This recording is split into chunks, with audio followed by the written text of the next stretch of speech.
Yo, what's up mga kaibigan? Nalina tayo magkwentuhan. Bigyan natin ng pansin ng Houston Rockets. Matapos na mag-umbisa ang season na ito sa dalawang magkasunod na talo, ang Rockets ngayon ay nag-uumbisa ng ipakita ang potensyal na nakita ng madami sa kanila nang lumabas nga ang talent na meron ang kanilang roster. Sa kanilang last 11 games ay may isang talo lamang sila. Meron na din nga silang 5 magkakasunod na panalo sa ngayon. Ang maliwanag na number 1 option ng kanilang team ay si Alperen Sengun. Nagtatala nga siya ng 23.4 points, 10.4 rebounds, and 7.4 assists per game ngayong season. Siya nga ang iniikutan ng opensa na ito. Si Kevin Durant naman ay nananatiling consistent na may average sa 25 points per game. Tulad lamang sa buong career niya bukod na lamang sa kanyang rookie season. Ang pinagkaiba lang nga ay may matindi siyang supporting cast ngayon defensively, kaya naman talagang maganda ang pinapakita ng Rockets mga kaibigan.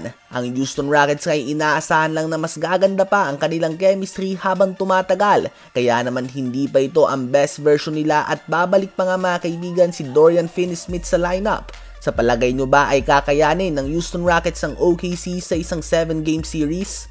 Habang masakit na talo naman ang natanggap ng Dallas Mavericks sa New York Knicks, may game tying shot nga sana si Brandon Williams, subalit tinawagan ito ng offensive foul, isang controversial call at karamihan nga ay hindi sang-ayon sa naging tawag ng officials. Tila babayad nga daw ito at niluto ang game para sa Knicks. Dahil dyan ay natalo na naman ang Mavs sa score na 113-111. Sa kanyang pagbabalik ay nagtala si Jalen Bronson ng 28 points and 5 assists. 18 points, 14 rebounds, and 6 assists din si Karl Anthony Towns. 16 points, 10 rebounds, and 5 assists Josh Hart. At all-around game naman mula kay Mikal Bridges na nagtala ng 16 points, 5 rebounds, 6 assists, 3 steals, and 2 blocks. Sa Mavs naman ay 23 points, 5 rebounds si Najee Marshall, 23 points, 5 rebounds, and 7 assists si D'Angelo Russell, 15 points, 7 rebounds si Max Christie, 13 points si Klay Thompson at nagkalat naman si PJ Washington na meron lamang 6 points in 34 minutes on 1 of 12 shooting sa field. May sakit nga pala si Cooper Flagg kaya naman for the first time ay hindi siya nakapaglaro sa season na ito.